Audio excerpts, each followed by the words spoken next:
मुख्यमंत्री फडणवीसांच्या कोल्हापूर दौऱ्यावर कोरटकर प्रकरणाचं सावट आहे। कारण दौऱ्याच्या आधीच इंडिया आघाडीच्या पदाधिकाऱ्यांची धरपकड सुरू झालेली आहे।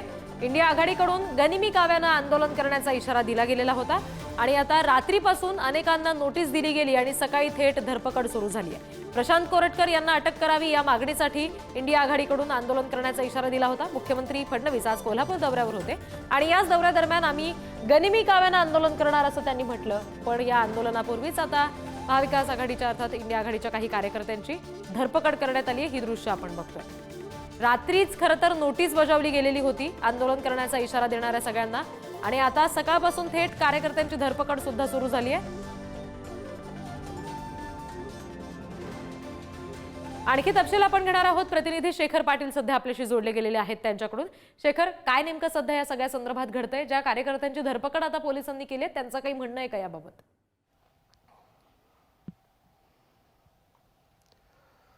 रिद्धी, आपल्याला माहित आहे की प्रशांत कोरटकर यांना अटक करावी ही एकमेव मागणी घेऊन खरं तर हे सगळे इंडिया आघाडीचे आंदोलन करताना पाहायला मिळत होते। आज देखील 3 वाजता त्यांचा आंदोलनाचा इशारा आहे। मुख्यमंत्री देवेंद्र फडणवीस जे आहेत ते आज कोल्हापूर जिल्ह्याच्या दौऱ्यावरती आहेत।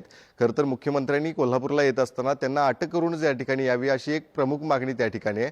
अर्थातच प्रशांत कोरटकर यांनी ज्या पद्धतीनं शिवाजी महाराजांचा अपमान त्या ठिकाणी केलेला आहे, ते अपमानजनक वक्तव्य केलेलं आहे, शिवाय इतिहास अभ्यासक इंद्रजित सावंत यांना देखील धमकी जी आहे ती दिलेली आहे आणि म्हणूनच ही कारवाई जी आहे ती त्यांना अटकेची व्हावी अशी मागणी सर्वांनी केलेली आहे। आणि त्याच सगळ्या कार्यकर्त्यांनी आज आंदोलनाचा इशारा दिल्यामुळे या ठिकाणी पोलिसांनी कोल्हापुरातल्या जुना राजवाडा पोलीस ठाणे या ठिकाणी आपण ही दृश्यांमध्ये पाहताय हर्षल सुर्वे जे युवा सेनेचे कार्यकर्ते देखील आहेत, पदाधिकारी आहेत आणि त्यांना या ठिकाणी पोलिसांनी डिटेन केलेले, त्यांना पोलिसांनी जुना राजवाडा पोलीस ठाण्यामध्ये घेऊन या ठिकाणी आलेले आहे। त्यामुळे निश्चितच आज फडणवीस यांच्या दौऱ्याला विरोध जो आहे तो मोठ्या प्रमाणात होतोय।